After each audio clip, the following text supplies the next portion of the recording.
Hello everyone, my name is Dev and welcome to big learning platform.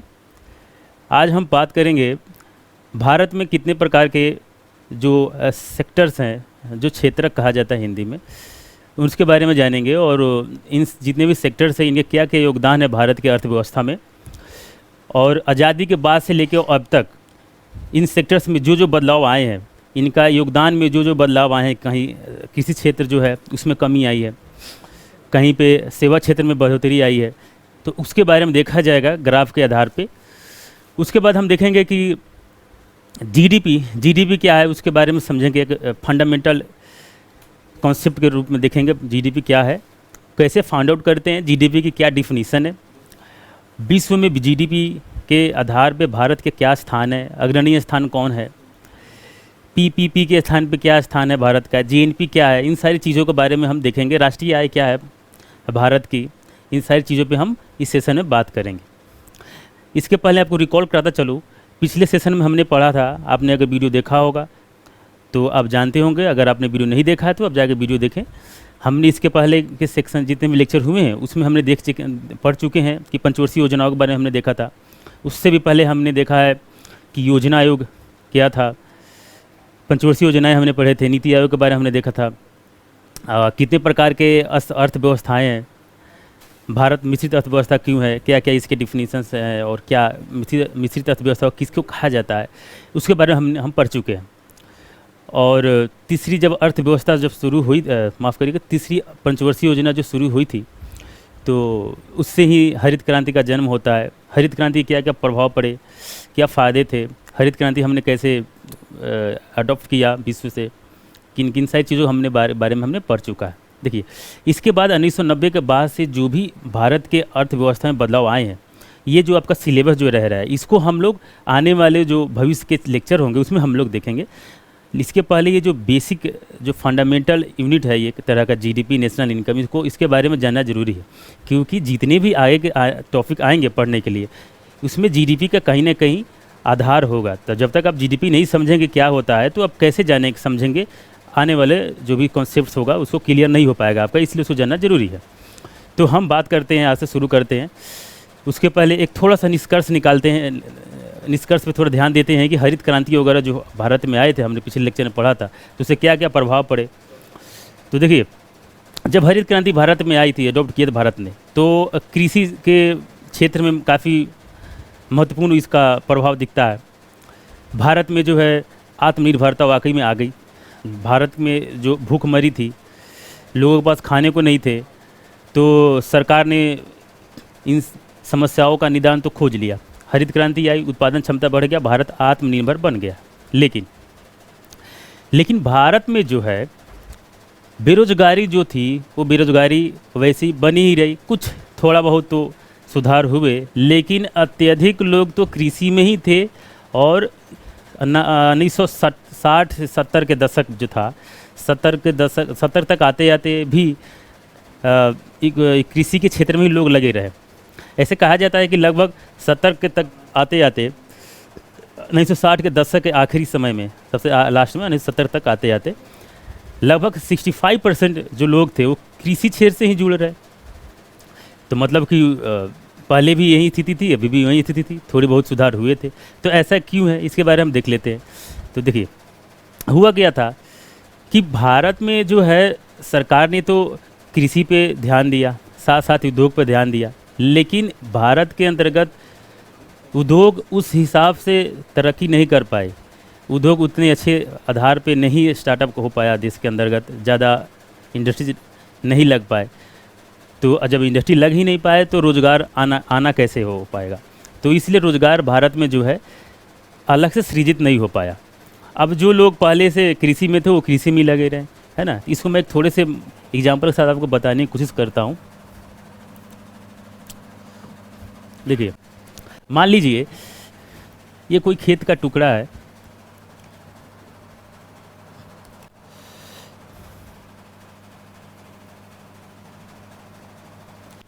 ना। देखिए, ये मान लेते हैं ये खेत का टुकड़ा है। यहाँ पे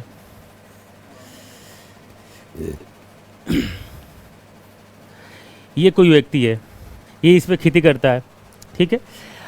अब ये अकेले इस खेत पे जो उत्पादन करता था, जो उपज होती थी, मान लेते हैं कि 50 क्विंटल, है ना, या 50 टन कह देते हैं, 50 टन जो है उपज हो रहा है धान का। ओके, अब क्या है कि इसके दो बच्चे होते हैं,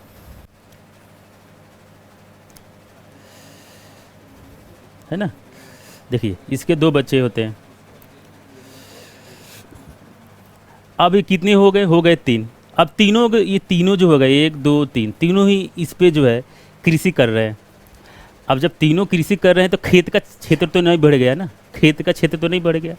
अब एक व्यक्ति जब इसमें 50 टन अगर उपज कर रहा है तो हो सकता है, और 3 लोग अच्छे से, कितना भी अच्छे से खेती करेंगे तो हो सकता है 51 टन हो जाए, या उससे ज़्यादा तो नहीं होगा ही। तो उपज का जो क्षेत्र था ये तो इतना ही रहा। तो एक तो ये बात हो कि उपज जो था उतना ही रहा। दूसरी बात हम बात करते हैं रोजगार की। देखिए ये भी इसी में ही लगे हुए थे। अगर इनके पास, इनके बच्चे के पास कोई और विकल्प होता, है ना, कोई और विकल्प होता किसी अन्य रोजगार में जाने के लिए, या हो सकता है कोई इंडस्ट्री लगती, है ना, कोई कोई इंडस्ट्री आती तो यहाँ पे ये रोज़गार में जा सकते थे, यहाँ पे कोई और नौकरी कर सकते थे। मोबाइल बनाने की कोई कंपनी होती, या किसी भी तरह के कपड़े की कंपनी होती, या किसी भी तरह के अन्य जैसे कि एलईडी वगैरह बनाने की कंपनी होती, या अन्य कई तरह के इंडस्ट्री हो सकते हैं। अगर ऐसी स्थिति होती, रोज़गार होता, तो ये जो है, ये व्यक्ति यहाँ खेती तो कर ही रहा था, इसके जो बच्चे थे यहाँ पे खेती, यहाँ पे ये कृषि में नहीं जाते बल्कि अन्य अन्य रोज़गार में जाते। तो यही हुआ। देखिए उद्योग थे नहीं, जितनी ज़रूरत थी भारत के अंतर्गत, जितनी जनसंख्या थी उस हिसाब से इंडस्ट्रियलाइजेशन नहीं हो पाया, तो रोज़गार तो आना ही नहीं था। तो रोज़गार जब नहीं आया तो कृषि में ही लोग लगे रहे। तो इसलिए जब भी आप बुक्स पढ़ेंगे एनसीईआरटी वगैरह, तो आपको यहाँ पे दिखेगा कि लोग भारत में जो है 1970 तक भी 65% लोग कृषि में ही सम्मिलित, कृषि के क्षेत्र में लगे रहे। चलिए तो हो गया निष्कर्ष। ओके, अब बात करते हैं कि हम हरित क्रांति के बारे में समझ चुके हैं, श्वेत क्रांति भी हमने पढ़ा था, है ना। श्वेत क्रांति से भी जो भी प्रश्न बन रहे थे हमने प्रश्न कर लिए थे। हरित क्रांति से भी जो उनके जनक कौन होते हैं, बोर्ड लॉ के बारे में आपको बताया गया था, MS स्वामीनाथन के बारे में बताया गया था, कमेटी के बारे में आपने पढ़ लिया है पिछले लेक्चर में। अगर जो व्यक्ति नहीं, जो विद्यार्थी अगर नहीं जान रहा है, नहीं पढ़ा है, वो पिछले लेक्चर में जाके देखे, अच्छे से पढ़ाया गया है। और कोई समस्या हो तो आप कमेंट करके हमें बताएं, आपको बताया जाएगा। अब हम आज शुरू करते हैं कि भारत में जो है क्षेत्रक कितने हैं।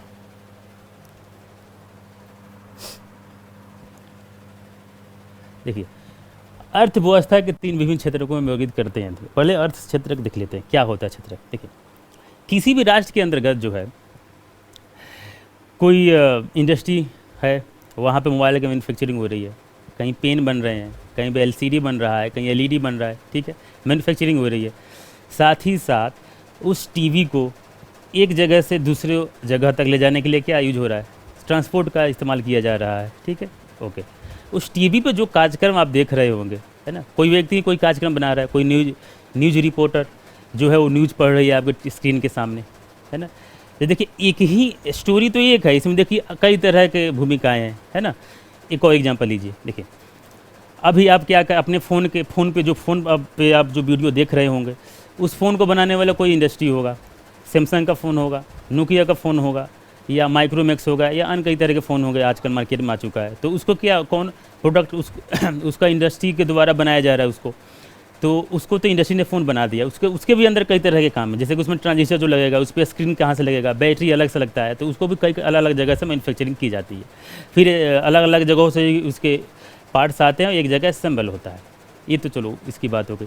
हम सिर्फ वहाँ से स्टार्ट करते हैं। मान लीजिए फ़ोन मैन्युफैक्चरिंग होकर आ गई, आपने मार्केट से आपने ख़रीद लिया, तो ये तो चलिए किसका योगदान रहा, इंडस्ट्री का योगदान रहा। उसने क्या किया, उसने मैन्युफैक्चरिंग किया, उसने वो विनिर्माण क्षेत्र में आ गया, विनिर्माण कर दिया। दूसरा देखिए, अब आपको सेवा, आप जो वीडियो देख रहे हैं इसमें हम लोग क्या आपको सेवा प्रदान कर रहे हैं, तो ये क्या हो गया, सेवा क्षेत्र हो गया।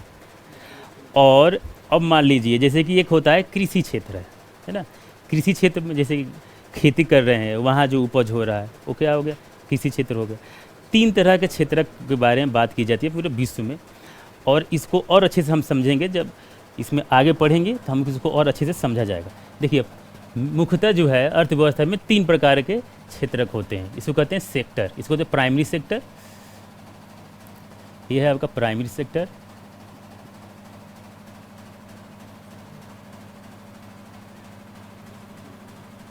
ये प्राइमरी सेक्टर, ये है सेकेंडरी सेक्टर,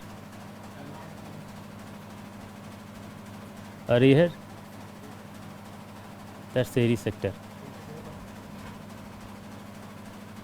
है ना।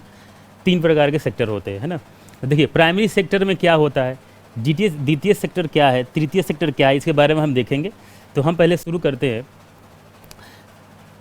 जो प्राथमिक क्षेत्र जो है, प्राथमिक क्षेत्रक में क्या क्या सम्मिलित है, आप इसको देखते हैं।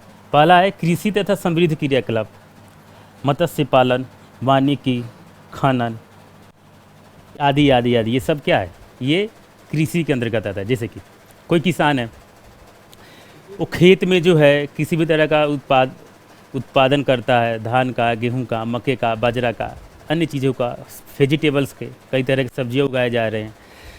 तो ये हो गया, किस तरह का योगदान दे रहा है, कृषि का योगदान, कृषि में योगदान दे रहा है, ये सेवा क्षेत्र, माफ़ करिए, कृषि में आ गया, है ना। प्राथमिक सेक्टर है ये, क्या है ये, प्राथमिक सेक्टर। तो प्राथमिक, द्वितीय, तृतीय, पहले इसको एक एग्जाम्पल दोबारा समझ लेते हैं कि प्राथमिक कौन सा होगा, द्वितीय कौन सा होगा, तृतीय कौन सा होगा। चलिए हम बात करते हैं। मान लीजिए कोई व्यक्ति है, कोई किसान है, उसने अपने खेत में जो है गेहूं का उत्पादन किया, है ना, तो कृषि है। अब इसने क्या किया, प्राथमिक सेक्टर में योगदान दिया, ठीक। अब गेहूं जो है कोई व्यापारी खरीद लेता है, अब उस व्यापारी को 6 वर्ष के पश्चात 11 या 12 वर्ष तो क्या कहते हैं, व्यापारी जो है वो गेहूं को खरीद लेता है। अब उस गेहूं को व्यापारी जो है किसी इंडस्ट्री को बेचता है, ठीक है। अब इंडस्ट्री वाले ने क्या किया, उस गेहूं से बिस्किट बनाए, आटा बनाया, ब्रेड बनाया, और गेहूं से बनने वाले कई तरह के प्रोडक्ट उसने बनाए, ठीक है, उसने बना दिए। उसके बाद बनाने के बाद उसने मार्केट में दिया। मार्केट में जो है आपने ख़रीद के खाए उसको, लेकिन मार्केट में आने के लिए कहाँ से आया, दुकान वाले ने, बड़े मार्केट जो बड़े व्यापारी होते हैं उसे खरीद के छोटा व्यापारी लाया, छोटा व्यापारी दुकान वालों को दिया, है ना। तो देखिए, इस कहानी में आपको मैं प्राथमिक सेक्टर कौन सा है, द्वितीय कौन सा है, तृतीय कौन सा है, इसको समझते हैं। किसान ने उत्पादन किया गेहूं का, तो मतलब उसने प्राथमिक सेक्टर में योगदान दिया, ठीक है। व्यापारी ने खरीद के उसको जो है इंडस्ट्री को दे दिया, तो इंडस्ट्री वाले ने उससे क्या किया, उससे ब्रेड बनाए, बिस्किट बनाए, अन्य तरह कई चीज़ें बनाई, तो उसको क्या किया, उसने द्वितीय क्षेत्र का काम किया। क्या किया, वो विनिर्माण काम किया, विनिर्माण का काम किया, ठीक है। तीसरे सेक्टर में ये सेवा क्षेत्र में, अब जो छोटे व्यापारी है वो बड़े व्यापारी से खरीदता है, बड़े व्यापारी जो है इंडस्ट्री वाले से खरीदता है, बिस्किट ब्रेड जो भी है, उसको ला के छोटे व्यापारी को देता है। छोटा व्यापारी जो है आपके जो गांव में आपके घर के अगल बगल जो छोटे दुकानदार है उसको बेचता है, वो उसको खरीद के आपको देता है। तो एक तरह क्या है, सेवा, वो सेवा क्षेत्र में आ गया। तो ऐसे समझ सकते हैं, और ऐसे ही हम आगे के भी टॉपिक को समझने की कोशिश करेंगे। तो पहले आप देख लीजिए, कृषि के अंतर्गत में प्राथमिक सेक्टर के अंतर्गत में क्या क्या आएगा, कृषि है, मत्स्य पालन है, वानिकी है, खनन तथा उत्खनन है। इसके अलावा आदि और भी चीज़ें आएंगी, आप अपने से फाइंड आउट कर सकते हैं, समझ सकते हैं। एक बार कॉन्सेप्ट आप समझ गए तो आगे हम देखते हैं। देखिए, हमारा द्वितीय क्षेत्रक जो है, इसके अंतर्गत सम्मिलित होता है विनिर्माण, दूसरा है निर्माण, गैस, जल, बिजली, आपूर्ति आदि, इसमें भी ऐड कर लें आप, और भी सारी चीज़ें इसमें ऐड हो सकते हैं। जैसे देखिए, प्राथमिक सेक्टर की बात हमने कर लिया, कृषि वगैरह हो गया। अब सिर्फ कृषि की ही बात नहीं की जा रही है, कई तरह के जो जैसे कि मत्स्य पालन हो गया, आपको बताया ही गया, आपने देखा ही होगा। मछली के पालन हो रही है, पालन किया जा रहा है, ठीक है। इसके अलावा कई तरह के मुर्गी पालन की जाती है, अन्य तरह के जो मांस मछली का जो उत्पादन की जाती है। तो इन सारी चीज़ों को जो है कृषि के अंतर्गत में सम्मिलित किया जाता है, कृषि प्राथमिक सेक्टर के अंतर्गत सम्मिलित किया जाता है, ठीक है। अब हम दूसरा सेक्टर पढ़ते हैं। दूसरा सेक्टर हमारा क्या है, द्वितीय सेक्टर, सेकेंडरी सेक्टर, है ना, सेकेंड सेक्टर। तो इसमें जो हम बात करते हैं विनिर्माण की, गैस, जल वगैरह। मान लीजिए कोई इंडस्ट्री जो है वो क्या कर रही है, जैसे कि LPG आपने पढ़ा होगा, है ना, लिक्विड पेट्रोलियम गैस वगैरह, जो आपके घर में जो खाना बनता है वो गैस बनाए जा रहे हैं। आजकल जो आप रिक्शे से जा रहे होंगे शहरों में, महानगरों में, वहाँ पे देखेंगे या कई तरह के छोटे छोटे, अब तो शहरों में भी, कस्बे में भी आ चुका है कई तरह के इलेक्ट्रिक कार आ रहे हैं। लेकिन उसके पहले अभी उतने डेवलप नहीं हुआ है देश के अंतर्गत। लेकिन अभी आपने देखा होगा कि प्राकृतिक गैस जो है ना, उसका भी निर्माण किया जा रहा है, उसका उपयोग किया जा रहा है। और कई तरह का गैस का उपयोग किया जा रहा है अभी भारत के अंदर, जिससे पोल्यूशन को नियंत्रित किया जा सके। उसी तरह से वाटर, कई तरह का, आप अगर शहरों में रह रहे होंगे तो पानी पीने का किल्लत तो रहती ही रहती है, तो आप पानी खरीद के पीते हैं। तो वहाँ भी देखिए पानी वगैरह का जो है एक तरह का सेवा क्षेत्र का है ना, वहाँ आपको पानी प्रोवाइड कराई जाती है। इसके अलावा देखिए बिजली आपूर्ति, आप यहाँ पे भी जो देख रहे हैं कई तरह कंपनियाँ जो है बिजली, एक तो TDD करके आता है, या अन्य राज्यों का, अलग अलग राज्यों में अलग अलग कंपनियां हैं जो बिजली उत्पादन करती है। अब भारत में चलो ये तो एक तरह से सरकारी क्षेत्र के अंतर्गत में आ जाते हैं, लेकिन अन्य देशों में जाएं आप, चाइना में जाएं, जापान में जाएं, अन्य देशों में जाएं, तो वहाँ पे जो है छोटी छोटी कंपनियाँ वो बिजली बनाती है, हाइड्रो पावर का इस्तेमाल करके वो भी बेचती हैं बिजली। तो ये इन सारी चीज़ों को द्वितीयक क्षेत्र में लिया जाता है। इसके अलावा कोई इंडस्ट्री है, आपको बताई हूँ अभी, जैसे कि कोई मोबाइल, सैमसंग की कंपनी है, वो मोबाइल मैन्युफैक्चरिंग कर रही है, तो किस में योगदान दे रही है? द्वितीयक क्षेत्र में।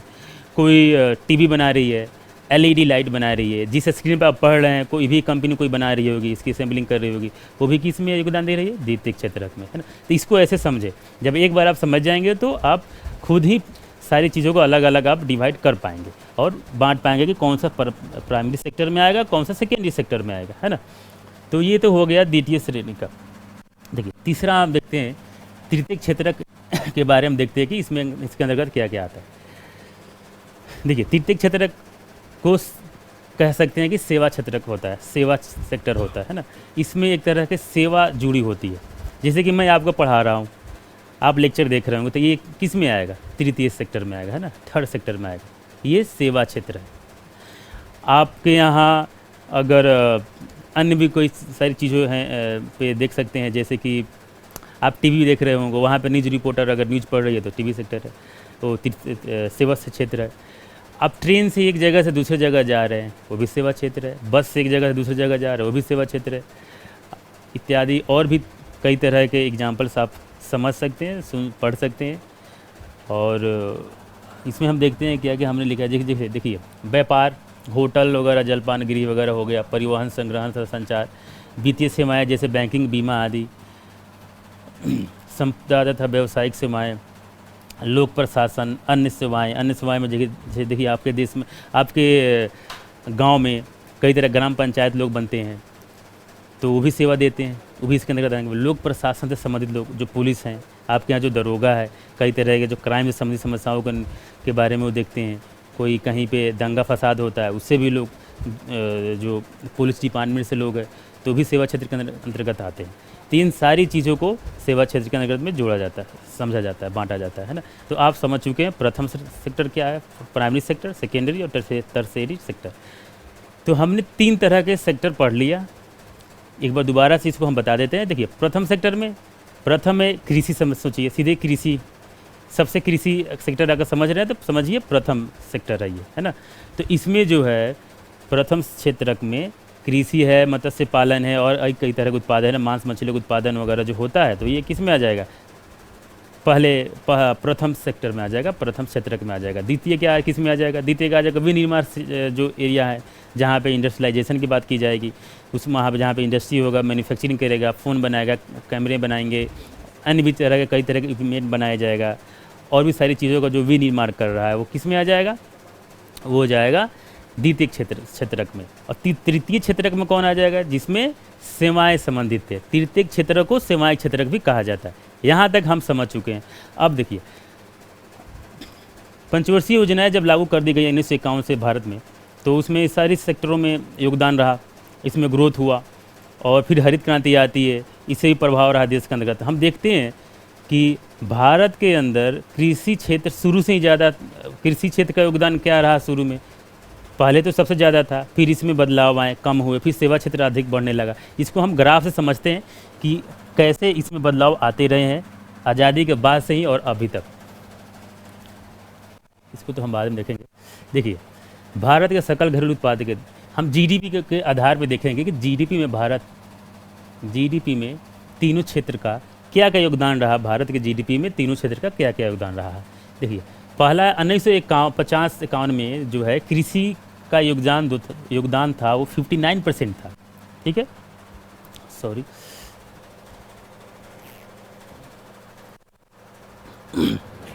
देखिए भारत के जीडीपी में कृषि का जो योगदान था 59% था। कब था ये? 1950-51 में। उस टाइम जो है पंचवर्षीय योजनाएं जो है स्टार्ट हुई थी। 51 से स्टार्ट होती है पंचवर्षीय योजना, जैसे कि आपने पढ़ा है। और देखिए कृषि का जो योगदान था 59%, ये 1990-51 में क्या होता है? 34.9% रह जाता है। मतलब कृषि में कमी आ रही है ना। कृषि का योगदान जो है वो कमी आ रही है। इसका मतलब क्या समझते हैं? इसका मतलब ये है कि लोग जो थे, अब जो हमारी भारत की जीडीपी जो ग्रोथ कर रही है, लेकिन कृषि क्षेत्र तो उतना ही है। उत्पादन में चलिए हरित क्रांति आई भी, चलिए उत्पादन बढ़ा, लेकिन एक स्तर के बाद उत्पादन तो रुक ही गया ना। अगर इसको ग्राफ से समझें, चलिए देखिए इकोनॉमिक्स में एक चीज़ तो है कि आपको ग्राफ समझना पड़ेगा, तो ग्राफ से आगे तो और भी ग्राफ का हम उपयोग किया करेंगे क्लास में। देखिए मान लेते हैं कि ये 1951 का टाइम है ना, 51 का टाइम है। ये 1950 का फाइनेंशियल ईयर देख लेते हैं। 1900 ये फाइनेंशियल ईयर है 1950-51 फाइनेंशियल ईयर है। ओके, अच्छा इस समय मान लीजिए जो है कृषि में योगदान जो है, कृषि में ऐसे है ना, ऐसे ही यहाँ पे था।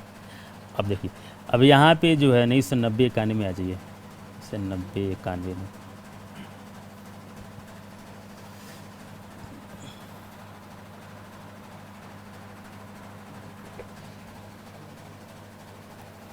ये ऐसे दिखता है ना। अब ये जो बीच में जो है ना, ये जो बीच में ये कांस्टेंट हो जाता है। कैसे? क्योंकि 1960 तक आते आते 1960 आते आते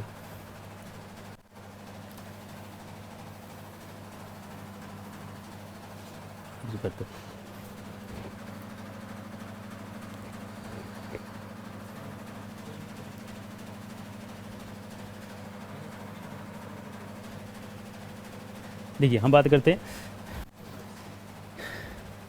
अगर आया है तो इसके पीछे कारण ये था कि कोरोना काल में जब लॉकडाउन लगा देश में, तो बड़े बड़े शहरों में जो छोटे छोटे इंडस्ट्री में लगे हुए थे, जो लेबर सोसाइटी जो थी वो लगी हुई थी, या और भी जो कर्मचारी थे, उन्होंने अपने अपने गांव की तरफ पलायन कर गए। तो इंडस्ट्री एक तरह से ठप हो गई। तो लोग जो लेबर लोग थे जो अलग अपने अपने गांव में चले गए, बिहार, यूपी, उड़ीसा, झारखंड, अन्य भी और भी राज्यों के जो लोग थे चले गए यहाँ पे। तो उन्होंने कृषि में ही अपना काम करना शुरू किया, वहीं पे उनको रोज़गार का एक सहारा मिला। तो इसलिए यहाँ पे एक तरह का आंकड़ा बढ़ा हुआ दिखता है आपको, है ना। तो एक तो ये हम समझ लेते हैं, लेकिन मेन बदलाव आपको यहाँ दिखता है। उसके बाद हम देखते हैं उद्योग में जो है 13% भारत के जीडीपी में 1950 से 51 के टाइम में देखिए 13% का योगदान था उद्योग का, याद रखें इसको। और देखिए चेंजिंग कितना आता है, सीधे 2 गुने, लगभग 2 गुने जो उद्योग का जो है योगदान बढ़ जाता है भारत के जीडीपी में। अब ये कैसे हुआ? आपने देखा ही होगा, भारत ने पंचवर्षीय योजनाओं के माध्यम से कई तरह के उद्योग वगैरह में को बढ़ाने की कोशिश की, नए नए उद्योग लगाए गए देश के अंदर। और आज भी देखिए किसी भी देश में उद्योग वगैरह काफ़ी योगदान होता है इस और वैसे उद्योग जो एमएसएमई सेक्टर के अंतर्गत आते हैं, छोटे छोटे उद्योग हो गया, जैसे कोई पेन बना रहा हो या कोई पंखे बना रहा है, अलग अलग राज्यों में, अलग अलग क्षेत्रों में देखिएगा, कई जगह तो आपने दिल्ली कई क्षेत्रों में देखा होगा, वहाँ पे चूड़ियाँ बनाई जाती है। तो ये छोटे छोटे जो कुटीर उद्योग है ना, इनका काफ़ी योगदान होता है किसी भी देश के अंतर्गत, है ना। तो इसीलिए सरकार एमएसएमई सेक्टर में कई तरह के ध्यान भी दिए हुए है। सरकार चाहती है कि एमएसएमई सेक्टर आगे बढ़े, जिससे देश में ये जो है उद्योग में भारत के जीडीपी में उछाल आए, बढ़ोतरी हो। और देखिए ये यहाँ पे आप देखिए 25.18% जो है उद्योग का योगदान है जीडीपी में। कब? ये अभी वर्तमान का ये आंकड़ा है 2020-21 का, है ना। अब सेवाओं के बारे में देख लेते हैं एक बार। उस समय क्या था, 1950-51 के समय में 28% का योगदान था, और सेवाएं फिर बढ़ती ही गई। देखिए सबसे ज़्यादा सेवाओं में बढ़ोतरी हुई है। सेवाएं 28% का योगदान था जीडीपी में, 40.5% का योगदान हो गया। कब हुआ है? 1990-91 में। उसके बाद फिर से इंक्रीज हुआ है, 54% का योगदान हो गया। आप ये कह सकते हैं कि वर्तमान में भारत के जीडीपी में सबसे ज़्यादा योगदान किस क्षेत्र का है? तो वो है तृतीय क्षेत्र का, मतलब सेवा क्षेत्र का सबसे ज़्यादा योगदान है ना। तो इसके बारे में आप एक दोबारा से रिकॉल कर लें। देखिए आपको ये डेटा थोड़ा सा ध्यान रखना है। सबसे महत्वपूर्ण आपके लिए बात ये है कि आप ये ध्यान रखें कि सेवा क्षेत्र में सबसे योगदान, सेवा क्षेत्र का सबसे ज़्यादा योगदान है जीडीपी में। फिर किसका है? फिर है सेकेंडरी जो उद्योग क्षेत्र है उसका, फिर दूसरा है कृषि, तीसरा है कृषि का। इतना याद रखें।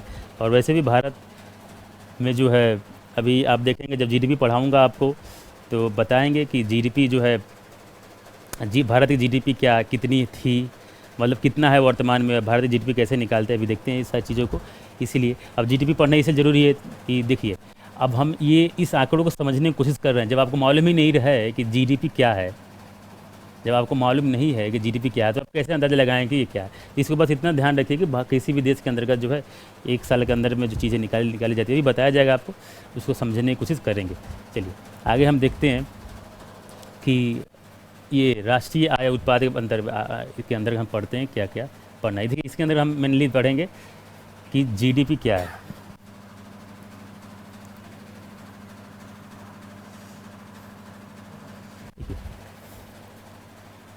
इसके अंतर्गत पढ़ा जाएगा जीडीपी, फिर हम पढ़ेंगे जीएनपी, फिर हम पढ़ेंगे एनएनपी, है ना। फिलहाल तो हम आज इस लेक्चर में सिर्फ जीडीपी देखा जाएगा कि जीडीपी को क्या जानते हैं। देखिए ग्रॉस डोमेस्टिक प्रोडक्ट कहा जाता है इसको, ग्रॉस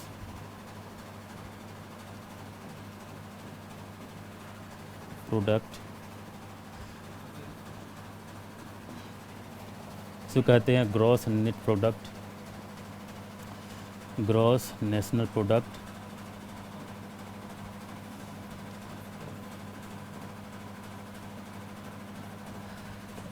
इसको कहते हैं नीट नेशनल प्रोडक्ट,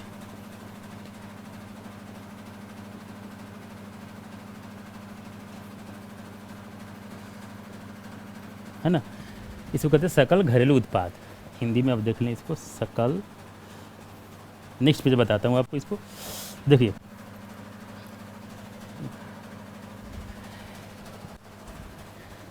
ये आप देख लें नेशनल इनकम प्रोडक्ट, चैप्टर का नाम है, इसके अंदर तो हम सारी चीज़ें पढ़ेंगे। ये जीडीपी ग्रॉस डोमेस्टिक प्रोडक्ट कहा जाता है। यहाँ से आप पहले सकल घरेलू उत्पाद है ये।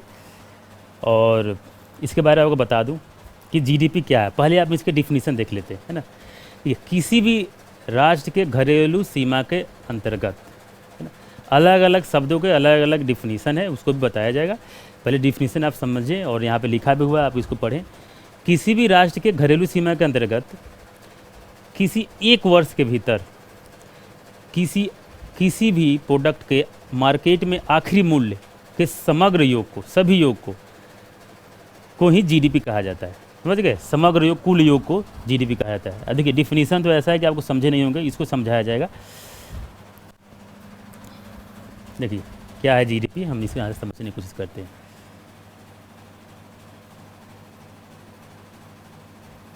है ना।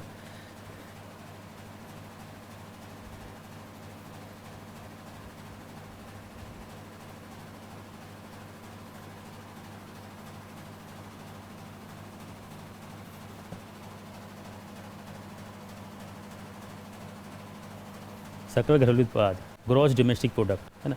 देखिए किसी राष्ट्र के घरेलू सीमा के अंतर्गत, जब घरेलू सीमा के अंतर्गत है तो मान लीजिए भारत है,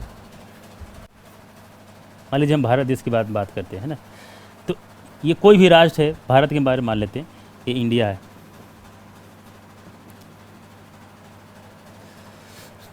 तो इसके अंतर्गत इसके घरेलू सीमा क्या है? अब मान लीजिए घरेलू सीमा की बात करेंगे, हम कह रहे हैं कि ये पाकिस्तान भी आ गया घरेलू सीमा के अंतर्गत में, तो पाकिस्तान तो नहीं आएगा ना घरेलू सीमा के अंतर्गत में। जब आएगा तो भविष्य में देखा जाएगा, जब आएगा तब, फिलहाल तो नहीं आएगा। जहाँ तक भारत की जो राजनीतिक सीमा है वहीं तक है ना। तो जब घरेलू सीमा के अंतर्गत मतलब कि राजनीतिक सीमा के अंतर्गत, है ना, राजनीतिक सीमा समझिए, हम जो भारत की जो भौगोलिक सीमा के बारे में बात नहीं कर रहे हैं, राजनीतिक सीमा के बारे में बात कर रहे हैं, है ना। तो देखिए, जब राजनीतिक सीमा के अंतर्गत 1 साल के अंतर्गत में समय के बारे में बात दिया गया, 1 साल, 1 ईयर, कितना है फाइनेंशियल ईयर हमारा होता भी कितना है, एक वर्ष होता है ना भारत का फाइनेंशियल ईयर, है ना। तो 1 ईयर टाइम कितना है, 1 साल।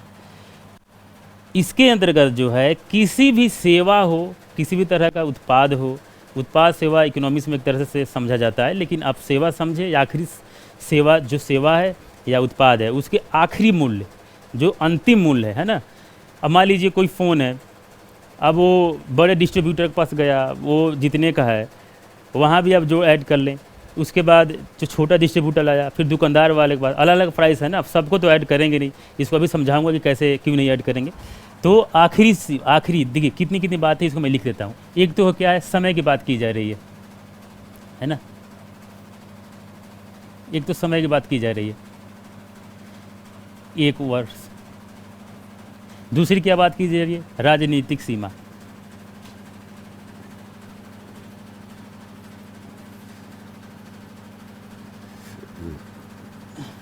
राजनीतिक सीमा, है ना।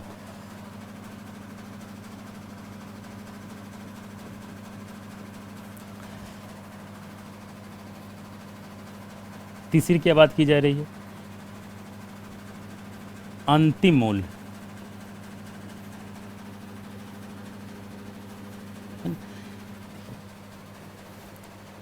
और अंतिम मूल्य भी क्या है, बाजार में। सर इन सारी चीज़ों को समझाइए, मतलब 1 वर्ष के भीतर किसी भी सेवा या किसी भी उत्पाद का बाजार में अंतिम मूल्य के समग्र योग को किसी भी उस क्षेत्र का, उस राष्ट्र का, उस देश का जीडीपी कहेंगे। समझ गए इस बात को। अब देखिए, अब ये टाइम की बात क्यों की जा रही है, राजनीतिक सीमाएं के बारे में क्यों बात की जा रही है, अंतिम मूल्य के बारे में क्यों बात की जा रही है, ये सब हम बारी बारी समझते हैं। तो पहले हम देखते हैं कि देखिए,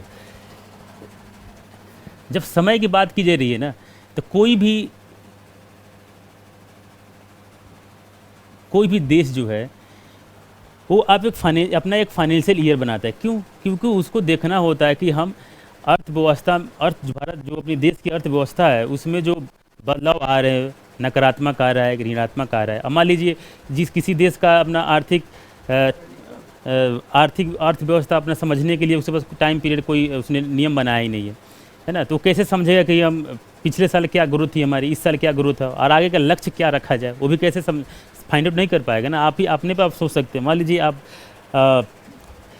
कंपटीशन की तैयारी कर रहे हैं, एग्ज़ाम की तैयारी कर रहे हैं, पिछले एग्ज़ाम में आपने क्या क्या गलतियाँ किया है ना, 1 साल की तैयारी करें, पिछले साल आपने क्या क्या गलतियाँ किया, तो फिर आप देखेंगे कि हाँ चलिए हमने जो तैयारी की थी पिछली बार, हमने हो सकता है कि इकोनॉमिक्स में ज़्यादा ध्यान नहीं दिया है, तो इस बार अच्छे से ध्यान देंगे, अच्छे से पढ़ाई करेंगे, इकोनॉमिक्स में ज़्यादा उन सेक्टरों को भी देखेंगे, उन चैप्टरों को देखा जाएगा, जो उन सेक्टरों को भी आप पढ़ेंगे जो पिछली बार आपका वीक था, जहाँ से प्रश्न आए थे आप गलत लगा या लगा नहीं पाए, है ना। तो उन सब सेक्टर को भी हम जो है जो समस्याएं हैं उसको भी फाइंड आउट करके हम समाप्त करेंगे। तो कैसे आपने एक ईयर का अपने प्लान बनाया, फिर 2 ईयर का प्लान बनाया, है ना।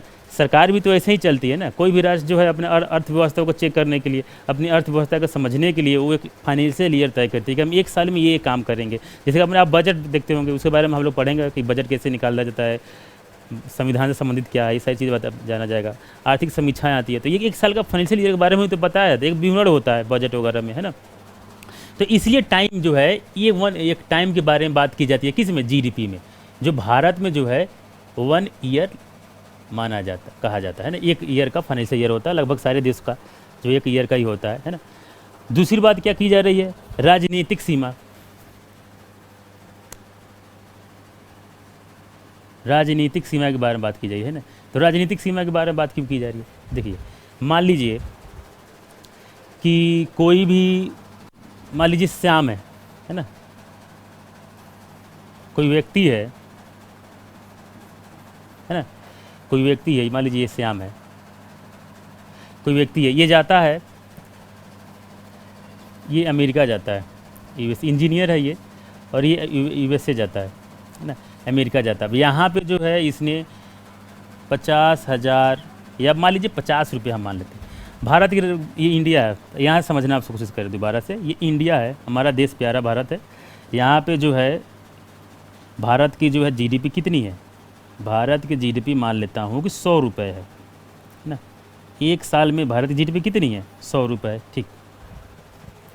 अब यहाँ पे जो है ये श्याम जो है भारत का ही व्यक्ति है, भारत का नागरिक है, ये यूएसए जाके काम यहाँ जॉब करता है ना।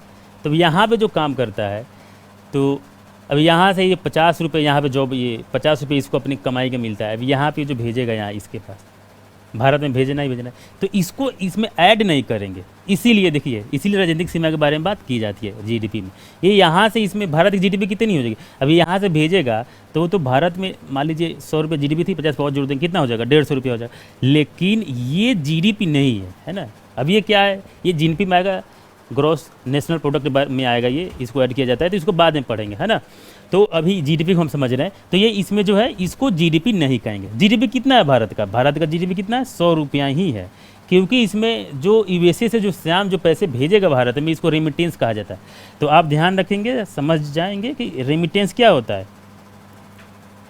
रेमिटेंस जो है, कोई व्यक्ति अगर बाहरी मुल्क से, बाहरी राष्ट्र से अगर जो भी जो पैसे भेजते हैं भारत के अंतर्गत, उसको रेमिटेंस कहा जाता है ना। तो उसको समझ, अब आगे भी जब ये शब्द आए तो आप कंफ्यूज ना होइए, ये रेमिटेंस होता है। तो मान लीजिए रेमिटेंस जो है ना, इसके अंतर्गत सम्मिलित नहीं होता है, हमेशा ध्यान रखें कि जीडीपी के अंतर्गत रेमिटेंस सम्मिलित नहीं होता है। आपको हो सकता है कोई पूछे या प्रश्न भी बन सकते हैं कि भारत की जीडीपी के अंतर्गत में क्या सम्मिलित नहीं है या क्या सम्मिलित है। तो जब रेमिटेंस हो तो उसको सम्मिलित नहीं मानेंगे, है ना। रेमिटेंस जो है जीडीपी के अंतर्गत सम्मिलित नहीं होता है। ओके, अब श्याम ने 150 रुपये जो भेजे, रेमिटेंस में सम्मिलित में नहीं हुआ, तो भारत का जीडीपी क्या है, 100 रुपया था, 100 रुपया ही है। तो इसलिए इसको राजनीतिक सीमा के बारे में बात की जाती है, ठीक है, इतना हम समझ गए। लेकिन अब ये भी कहेंगे, देखिए मान लीजिए कि भारत का अन्य देशों में कई तरह का जो है ऑफिशियल वर्क होता है, जैसे कि हमारे जो राजदूत हैं, तो वहाँ पे जो एम्बेसी हमारी बनी हुई है अन्य राष्ट्रों में, अन्य देशों में जो एम्बेसी बनी हुई है, तो वहाँ पे जो लोग कई तरह के पेपर्स वगैरह अप्लाई की जाती है, फॉर्म जगह मेडिकल चेकअप के लिए या वीज़ा वगैरह के लिए बनाए, भारत में आने के लिए, भ्रमण करने के लिए या इलाज के वास्ते या अन्य भी कई तरह के ज़रूरत के हिसाब से जो लोग हैं वहाँ से वीज़ा बनवाते हैं। तो वीज़ा बनाने के लिए क्या है, वहाँ पे कुछ ना कुछ फ़ाइन लगता होगा, कुछ जो चार्ज लगते होंगे, फ़ी लगता होगा। तो वो फ़ी जो है, मान लीजिए ये अमेरिका में कोई एम्बेसी है भारत का, है ना, तो यहाँ पर जो फ़ी मान लीजिए 10 रुपये अगर मिला इसको एक साल के अंतर्गत में, तो क्या है, इसमें आ गया। तो ये भी तो राजनीतिक सीमा ही तो है। तो ये राजनीतिक सीमा की बात इसलिए की जाती है। अब कोई कह रहा है कि वो तो अमेरिका का है ना, तो उसको सम्मिलित किया जाता है। तो इसको आप समझे इसमें। तो ये हम समझ गए राजनीतिक क्षेत्र या राजनीतिक सीमा क्या है ना, यहाँ तक तो हम समझ गए। चलिए हम दूसरा देखते हैं। एक तो हो गया राजनीतिक सीमा, तीसरा हम बात क्या करते हैं, अंतिम मूल्य। मान लीजिए यहाँ पे एग्जांपल मैं बताता हूँ, किसी भी वस्तु या सेवा का अंतिम मूल्य। अगर अंतिम मूल्य की बात की जाती है, देखिए मान लीजिए कि किसान ने गेहूं का उत्पादन किया। अब उसको हमने क्या किया कि ये गेहूं है, तो किसान का क्या कंट्रीब्यूशन है, क्या माफ़ करिए, किसान का क्या इन्वेस्टमेंट है कृषि में, उसको हम नगण्य मान लेते हैं, इससे हमें मतलब नहीं है। यहाँ से मान लेते हैं गेहूँ जो है, छोटा व्यापारी जो वहाँ पर गया, वो 10 रुपये में गेहूँ खरीद लिया। ओके, अब ये 10 रुपये का गेहूँ खरीद लिया, इसने किया इंडस्ट्री, गेहूँ को 10 रुपये में खरीद लिया, इसको इंडस्ट्री में ले आकर देता है, कितने में, अभी कुछ तो मुनाफा कमाएगा ना, तो ये 12 रुपये में क्या क्या इंडस्ट्री को बेच देता है। ठीक है, अब देखिए, अब इंडस्ट्री में कहाँ गया, कंपनी, इसको देख लिया, ये इंडस्ट्री, कोई इंडस्ट्री है, उसको बेचता है 12 रुपये में। इंडस्ट्री क्या करती है, इंडस्ट्री जो है उस गेहूं का जो भी चीज़ बनाई, बिस्किट बनाई, ब्रेड बनाई, उसको अपने लागत और फ़ायदा मुनाफा जोड़कर उसको कितने में बेच रही है, 14 रुपये में, है ना। और आपके पास कितने में आ रहा है, कोई कंज्यूमर है वो कितने में खरीद रहा है, तो कंज्यूमर जो है मान लीजिए बाकी की चीज़ें जोड़ लीजिए, तो इसको मान लीजिए हम 16 रुपये कर देते हैं। कंज्यूमर जो है कितने में ले रहा है, 16 रुपये में। आपके पास जो है वो बिस्किट खाने के, गेहूँ से जो बिस्किट बना वो खाने के लिए वो कितने में मिल रहा है, तो 16 रुपये मिल रहा है ना। तो ये आपका हो गया, मान लीजिए ये कंज्यूमर है ना, ये कंज्यूमर है, ये बिस्किट कितना में ले रहा है, 16 रुपये में, है ना। बीस किसने 100 रुपये में खरीदी था। अब यहाँ पे देखिए अंतर आप समझने की कोशिश करें, ये 10 रुपये में गेहूँ था, यहाँ पे 2 रुपये प्लस हो गए, 12 हो गए। ये 12 था, यहाँ पे 2 प्लस और इंक्रीज हो गया, ये 14 था, 2 रुपये और प्लस इंक्रीज हो गया, है ना। अब अगर उस एरिया में, उस राष्ट्र में गेहूं से जो बिस्किट बना वहाँ से लेके वहाँ तक अगर सारी वैल्यू को ऐड कर लिया जाए, है ना, तो ये 10 यहाँ भी है, ये 10 यहाँ भी तो मौजूद है, यही 10 यहाँ भी मौजूद है, और यही 10 यहाँ भी मौजूद है। ये जितने 10 जो है गेहूं का जो प्राइस था, क्योंकि बिस्किट तो गेहूं से ही बना है, तो ये जो 10 रुपये जो ये गेहूं का जो प्राइस था, ये तो यहाँ भी मौजूद है, यहाँ भी मौजूद है। मतलब आखिरी तक 10 रुपया तो इन्वॉल्व तो है ही ना। बाकी जो ये जो 2 रुपये आप देख रहे हैं जो बढ़ रहा है, वो तो एक तरह का मुनाफा है ना, तो मुनाफे को जोड़ा गया। तो इसलिए जीडीपी में जो है जब भी अंतिम जीडीपी निकालने की बात की जाती है तो अंतिम मूल्य पे ध्यान दिया जाता है। क्यों? क्योंकि एक ही वैल्यू, मान लीजिए इसको ही ऐड कर लेता हूँ, इसको भी ऐड कर लूँगा, यहाँ भी ऐड कर लूँगा, सबको ऐड कर लीजिए, तो बार बार एक ही जो अमाउंट है ना, वो क्या होगा, दोहरी जो गणन, ये कहा जाता है दोहरी गणन की समस्या आ जाएगी, गणने की समस्या आएगी। मतलब गणना जो की जाएगी वो बार बार एक ही अमाउंट को बार बार ऐड कर लिया जाएगा। इसलिए सिर्फ जब जीडीपी निकाला जाएगा तो 16 रुपये को ही ऐड किया जाएगा। ठीक है, आखिरी मूल्य ये क्या है, ये अंतिम मूल्य है। जो भी आपने प्रोडक्ट खरीद रहे हैं या जो उत्पाद जो बाज़ार में आया है, बिस्किट है, जो भी चीज़ है, ब्रेड है, तो उसका अंतिम मूल्य जो है आप जो खरीदें वही है, क्या है, अंतिम मूल्य है। तो इसलिए अंतिम मूल्य को ही ऐड किया जाता है जीडीपी में। तो आपसे अगर पूछा जाएगा कि जीडीपी में अंतिम मूल्य क्यों ऐड किया जाता है, क्योंकि दोहरी गणना की समस्या आ जाएगी। क्या आ जाएगी? दोहरी गणना। दोहरी गणना क्या है, सबसे ही मालूम होता है कि एक ही मूल्य जो है वो बार बार हर एक पॉइंट पे जो है, हर एक चरण में ऐड हो जाएगा। 10 रुपया यहाँ भी है, 10 रुपये यहाँ भी है, 10 यहाँ भी है, तो ये बार बार इसी में ऐड हो जाएगा। इसलिए दोहरी गणना की समस्या ना आए, इसको ध्यान में रखते हुए अंतिम मूल्य की बात की जाती है जीडीपी में। ये तो हो गए, डिफिनीशन को हमने समझा दिया। इसके पहले जीडीपी समझ लेते हैं। देखिए इतने पढ़ने के बाद भी बहुत लोगों को जीडीपी अभी तक समझ में नहीं आया होगा, तो ये समझना जरूरी है कि जीडीपी एक्चुअली होता क्या है। तो इसको मैं आपको एक थोड़े छोटे से एग्जांपल से समझाने की कोशिश करता हूँ कि जीडीपी क्या होता है। मान लीजिए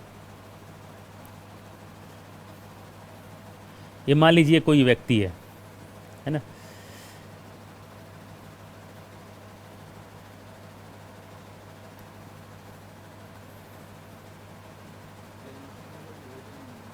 ये कोई व्यक्ति है ना, ये अपने घर में 50 रुपये, ये 50 रुपये जो है कमाता, इनकम है इसका, और इतना 50 रुपये खर्च करता है। कोई सेव नहीं करता, हम मान के चलेंगे सेव नहीं करता, 50 रुपये इनकम भी है और 50 रुपये ये खर्च करता है। इनकम जो भी है ये 50 रुपये मार्केट में खर्च करता है, जहाँ भी है ना। आपके घर में ये 50 रुपये खर्च करता है। ठीक, इसके 2 बच्चे हैं,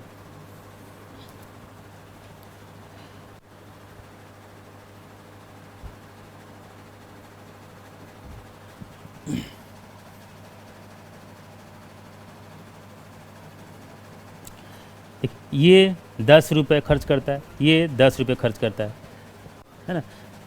और इसकी वाइफ जो है,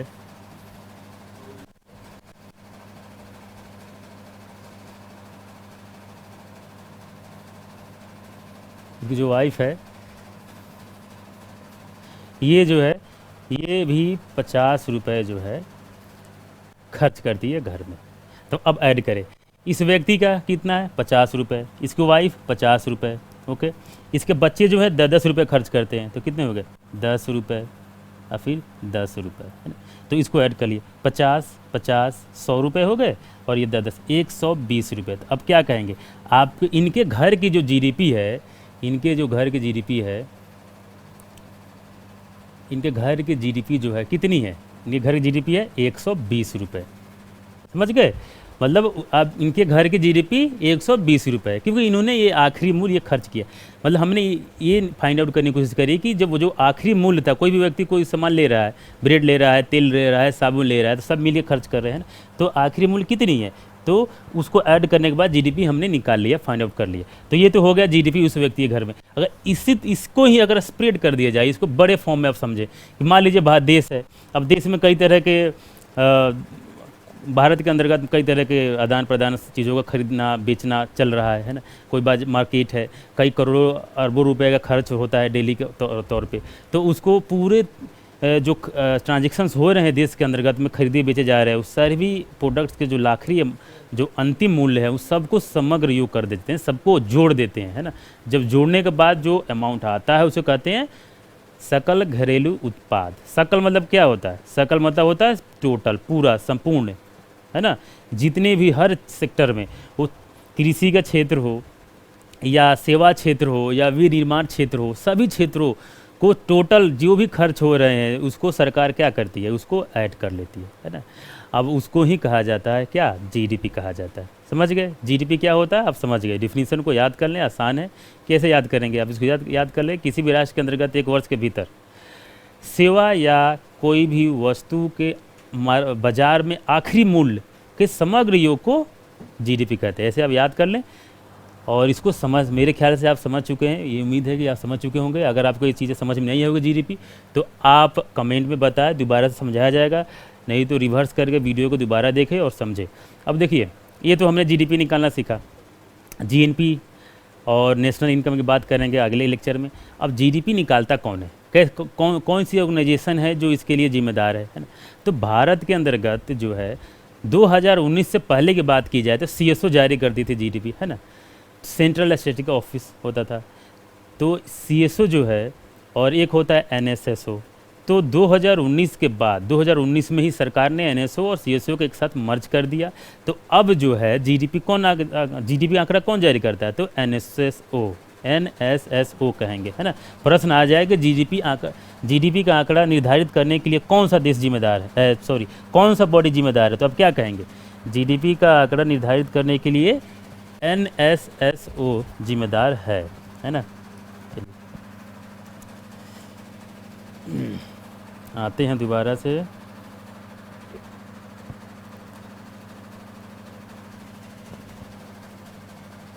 देखिए, ये है national sample survey organisation, NSSO कहते हैं। क्या कहते हैं? राष्ट्रीय परिदर्शक सर्वेक्षण संगठन, नेशनल सैंपल सर्वे ऑर्गेनाइजेशन। आप एनएसएसओ रखें और फुल फॉर्म भी याद रखें।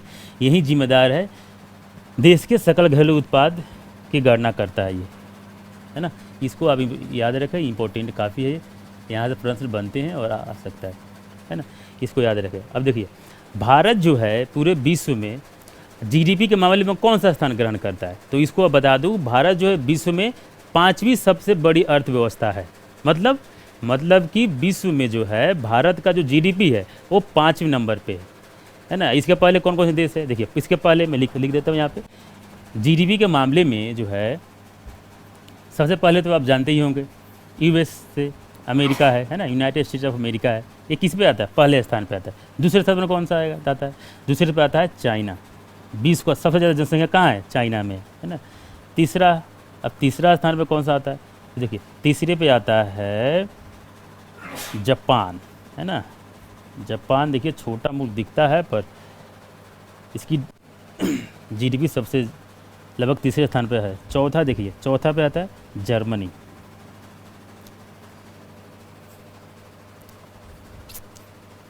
एक minute, China, Japan,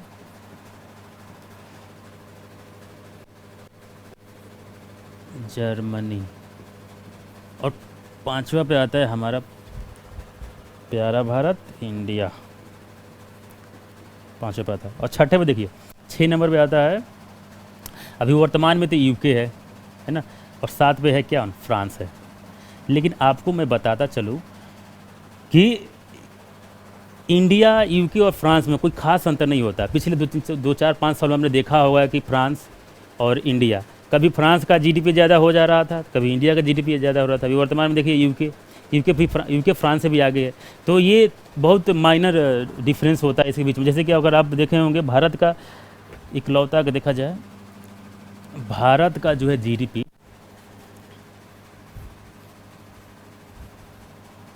India GDP कितना है?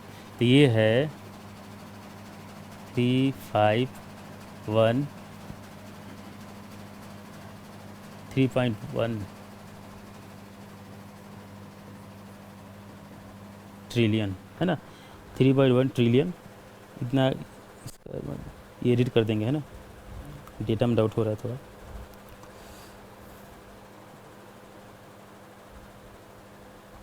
थ्री पॉइंट थ्री तो था, देखिए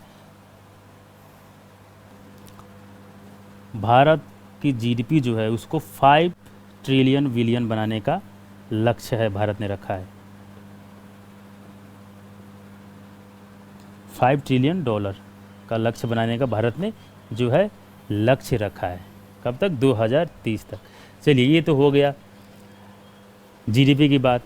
बाकी की जो समस्याएं होंगे हम आगे देखा जाएगा कि जीडीपी से जैसे निकाला जाता है, पर कैपिटा इनकम निकालते हैं तो जीडीपी से निकाला जाता है, तो इसकी आलोचनाएं भी होती है कि पर कैपिटा इनकम निकालने से क्या होता है कि कुछ लोग जो जीडीपी के जो पर कैपिटा इनकम को जो आंकड़े आप करिए जीडीपी के द्वारा निकाले गए पर कैपिटा इनकम के जो आंकड़े आते हैं वो एक तरह का एवरेज होता है। मतलब जो गरीब जिसके पास 10 रुपया है या जिसके पास 100 रुपया है, दोनों को एक तरह से बराबर दिखाया जाता है। तो इसलिए उसके बारे में समझिए कैसे होता है, कुछ एग्जांपल वगैरह ले लेंगे और किताबों में होते हैं, आप भी पढ़िए, वहाँ से पढ़िए, एनसीईआरटी किताब वगैरह आप पढ़ें या खुद से पढ़ें और उससे और अंडरस्टैंडिंग आपको होगा और क्लियरिटी आएगी। और हमारे लेक्चर को देखते रहें। आने वाले लेक्चर में हम देखेंगे कि कितनी तरह के और भी नेशनल इनकम में योगदान है चीज़ों का, उसको देखा जाएगा। आज के लिए इतना ही। धन्यवाद, बहुत बहुत थैंक यू।